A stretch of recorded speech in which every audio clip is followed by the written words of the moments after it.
My wife giggled when my mom said, "Your brother wants you to be his best man at his wedding to your ex-girlfriend." Then I found out the truth. What my family didn't realize was that their decade-long campaign to humiliate and exclude me had just backfired spectacularly against someone with the professional expertise, financial resources, and strategic network to expose their lies and destroy their carefully constructed reputation. I'm David, 27, a senior cybersecurity consultant at a Fortune 500 firm, earning $145,000 annually with specialized training in digital forensics and corporate investigation. My wife Amira, 26, works as a pediatric nurse, but what my family never understood was how my technical background and professional connections would become their worst nightmare when they finally pushed me too far. The betrayal started when I was 17.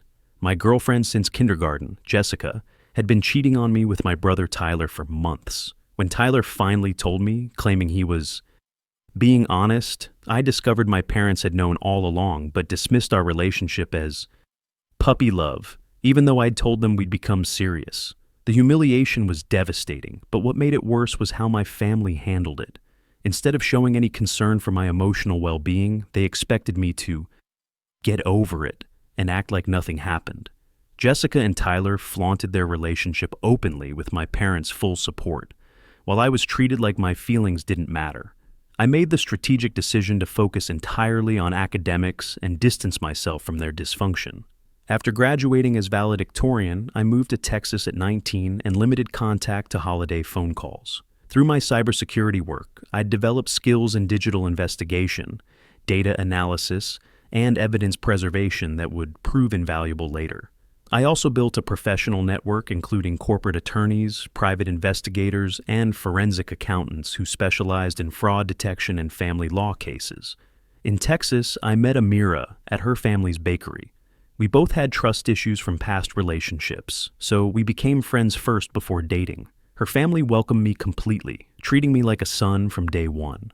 When we married 2 years ago, it was a beautiful celebration with a family that actually mattered to me. My parents and Tyler were invited but didn't attend, claiming Tyler was sick and they needed to take care of him. I should have known then that they were lying. The phone call that changed everything came a week ago. I was cooking dinner with Amira when my mom called, asking to talk.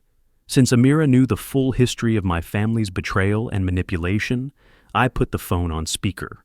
Mom's tone was artificially cheerful as she delivered what she clearly thought was wonderful news. "Tyler and Jessica are finally getting married," she announced, "and Tyler wants you to be his best man. Isn't that wonderful? It shows how much he's grown and wants to make things right with you." The audacity was breathtaking. After years of excluding me from family events, dismissing my achievements, and supporting the relationship that had humiliated me, they expected me to celebrate and participate in Tyler's wedding to my ex-girlfriend. Amira looked at me with raised eyebrows, then burst into uncontrollable laughter. The sound was infectious, and I joined her, both of us laughing at the sheer absurdity of the request. Mom hung up immediately, but I didn't care. We enjoyed our evening together, joking about the ridiculous entitlement my family displayed. I thought that was the end of it, but I'd underestimated their capacity for manipulation and emotional blackmail. The next morning, my phone exploded with angry texts from Tyler and my father. They accused me of being cruel and heartless for allowing my wife to laugh at Mom's announcement. They claimed I'd made Mom cry and that I owed the family an apology for my disrespectful behavior. The messages were filled with guilt, tripping about family loyalty and how I'd changed since moving to Texas. That's when my professional instincts kicked in. Years of investigating corporate fraud had taught me to recognize manipulation patterns, and this situation had all the hallmarks of a carefully orchestrated campaign. I decided to apply the same methodical approach I used in complex cybersecurity cases to understand what was really happening with my family. My first step was systematic verification.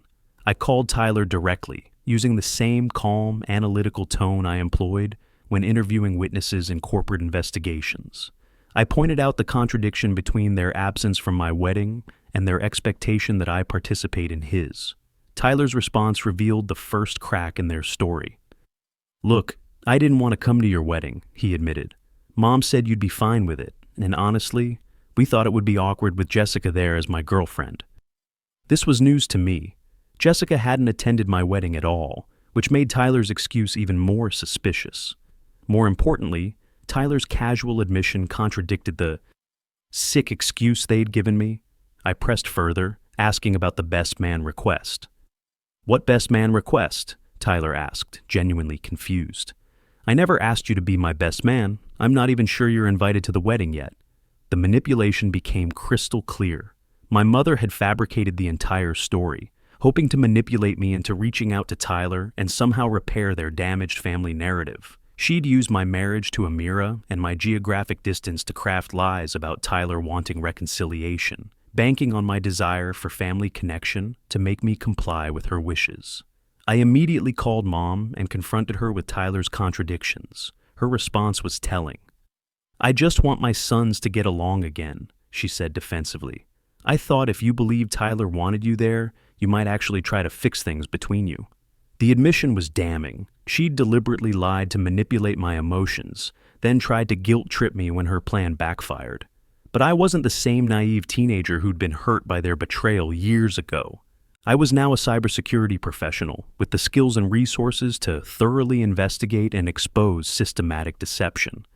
Using my professional network, I reached out to Patricia Reynolds, a family law attorney I'd worked with on corporate cases involving employee fraud. Patricia specialized in high-conflict family situations and had seen similar patterns of manipulation in custody and inheritance disputes. During our consultation, she helped me understand the legal and strategic implications of my family's behavior. "What you're describing is textbook emotional manipulation," Patricia explained. "The pattern of exclusion followed by demands for participation, the fabricated stories to control your behavior, and the guilt campaign when you don't comply. These are classic tactics used by people who want to maintain control over family members who've become independent." Patricia suggested documenting all communications with my family, especially since my cybersecurity background gave me advantages in preserving digital evidence. I began systematically saving text messages, call logs, and email communications, creating a comprehensive record of their manipulation attempts. My next strategic move was investigating the broader family dynamics. Through my professional contacts, I learned techniques for conducting background research that revealed interesting information about my family's social and financial situation. Tyler worked as a sales associate at a local car dealership, earning approximately $38,000 annually. Jessica worked part-time at a dental office. My parents, both retired teachers, lived on fixed pensions and had been struggling financially since my father's heart surgery 2 years ago. The contrast with my own position was stark. My cybersecurity consulting firm had just landed a major contract worth $2 million over 3 years, with me leading the technical implementation. Amira and I had recently purchased a $485,000 home in an upscale Dallas suburb, and were financially stable enough that she was considering reducing her hours to focus on starting a family. Most importantly, my professional reputation in the cybersecurity field had grown significantly. I'd been invited to speak at national conferences, published articles in industry journals, and built relationships with executives at major corporations throughout Texas. My success was visible and documented, creating a stark contrast with the family narrative that I was just their difficult son who'd moved away.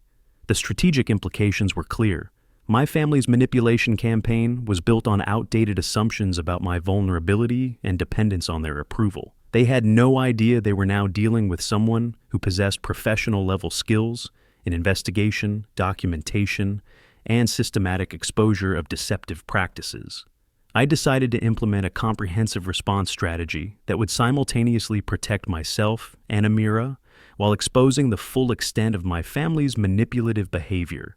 The first phase involved complete documentation of their lies and manipulation attempts. Using encrypted storage systems similar to those I employed for corporate investigations, I created a comprehensive file of their contradictory statements, emotional manipulations tactics, and pattern of exclusionary behavior. The second phase involved strategic communication with extended family members who had witnessed years of my parents' preferential treatment of Tyler and dismissive attitude toward my achievements. I reached out to my Aunt Linda, my father's sister, who had always been supportive but hadn't fully understood the extent of the family dysfunction. During our conversation, Linda revealed information that confirmed my suspicions about the family's financial desperation. She mentioned that my parents had been asking relatives for money to help pay for Tyler and Jessica's wedding, claiming they wanted to give their son the perfect start to married life. They'd been telling people I was too successful to need family support and had abandoned them by moving to Texas. This revelation provided crucial context for their manipulation campaign. They weren't just trying to repair family relationships. They were trying to reestablish control over me as a potential source of financial support. My success in cybersecurity consulting made me a valuable target for their long-term financial planning, especially as they faced retirement expenses and Tyler's ongoing financial instability. Armed with this understanding, I developed a strategic response that would permanently end their manipulation while protecting Amira and me from future attempts at emotional blackmail. I drafted a comprehensive email to my parents, Tyler, and key extended family members, laying out the documented evidence of their lies and manipulation tactics. The email detailed Tyler's admission that he'd never requested me as his best man, my mother's confession that she'd fabricated the story to manipulate my emotions, and the pattern of exclusionary behavior followed by demands for participation and financial support. I included specific examples of their preferential treatment of Tyler, their dismissal of my achievements, and their recent attempts to portray me as the unreasonable family member for refusing to participate in their manufactured reconciliation. Most importantly, I made clear that any future contact would need to be honest, respectful, and acknowledge the documented history of their manipulative behavior. I wasn't interested in dramatic confrontations or emotional appeals. I wanted professional-level accountability for their systematic deception. The response was immediate and revealing. My parents called within hours, alternating between anger at my disrespectful documentation of their lies and attempts to minimize the significance of their manipulation. Tyler sent angry texts accusing me of ruining everything and trying to destroy his relationship with Jessica. Most telling was Jessica's response. She called Amira directly, trying to enlist her and pressuring me to forgive and forget for the sake of family harmony. But I'd anticipated these responses and prepared accordingly. Every conversation was documented, every manipulation attempt was recorded, and every inconsistency in their stories was preserved as evidence of their ongoing dishonesty. The turning point came when the story began spreading beyond our immediate family. One of Jessica's friends had seen my social media posts about professional achievements and mentioned to others in their social circle that my family had been portraying me as unsuccessful and distant. When people began questioning the narrative my parents had constructed, they realized their reputation management strategy was failing. The final phase of consequences began when extended family members started asking direct questions about the contradictions between my documented success and my parents' claims about my character and relationship with the family. Linda confronted my parents about their fundraising efforts for Tyler's wedding, while simultaneously portraying me as selfish for not providing financial support. The truth that emerged was devastating to their social standing.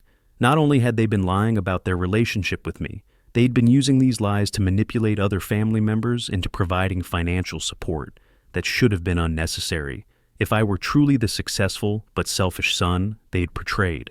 My parents' credibility within the extended family collapsed completely. Relatives who had contributed to Tyler's wedding fund demanded explanations for the contradictory information. Tyler and Jessica's engagement party became an awkward interrogation session about family dynamics and financial manipulation. But the most satisfying consequence was professional. Word of my family's manipulation campaign reached colleagues in my industry through social media connections. Several senior executives at client companies reached out to express support and share similar stories of family members who'd tried to exploit their professional success. Rather than damaging my reputation, the situation enhanced it. I was invited to speak at a cybersecurity conference about digital privacy and family boundary management, turning my personal experience into professional expertise that helped others in similar situations. Meanwhile, my parents faced the compound consequences of their failed manipulation. Tyler's wedding had to be significantly scaled back due to the loss of extended family financial support. Jessica's family, learning about the deception and manipulation tactics, began questioning whether they wanted to be associated with my parents through marriage. Most importantly, their attempt to re-establish control over me for potential financial support had backfired completely. Instead of gaining access to my resources, they had lost credibility with the family members they relied on for emotional and financial assistance. The contrast between our positions became undeniable. Amira and I celebrated our second wedding anniversary with a beautiful vacation to Europe, sharing photos of our happiness and success with friends and family who genuinely cared about us. My parents spent the same period dealing with the social and financial consequences of their exposed manipulation campaign. Tyler's wedding to Jessica eventually took place 6 months later, a small, quiet ceremony that none of the extended family attended. My parents' reputation within their social and family circles never recovered from the revelation of their systematic dishonesty and manipulation tactics. The final validation came when Amira announced her pregnancy. Her family threw a beautiful celebration, surrounding us with genuine love and support. My chosen family, colleagues, friends, and in-laws who valued honesty and mutual respect created the family environment I'd always wanted. Throughout this entire situation, I learned that professional skills in investigation, documentation, and strategic thinking aren't just useful in corporate settings. When family members attempt manipulation and emotional blackmail, the same methodical approach that works in cybersecurity consulting can protect personal relationships and expose systematic dishonesty. My parents thought they were dealing with the same vulnerable teenager they'd dismissed years ago. Instead, they discovered they'd been trying to manipulate a cybersecurity professional with the expertise, resources, and network to thoroughly document and expose their deceptive behavior. Today, I have no contact with my parents or Tyler. They lost their attempt to control my emotions, access my financial resources, and manipulate my marriage. I gained complete freedom from their dysfunction and validation that my decision to build an independent life was correct. The most important lesson was realizing that real family isn't determined by genetics or shared history. It's created by people who choose honesty, respect, and genuine care for each other's well-being. Amira's family and the professional relationships I've built provide all the family support and connection I need. My parents' manipulation campaign failed completely because they never understood who they were really trying to control. I wasn't their dependent son anymore. I was a successful professional with the skills and resources to protect myself and my marriage from their toxic behavior. That distinction made all the difference in how this story ended.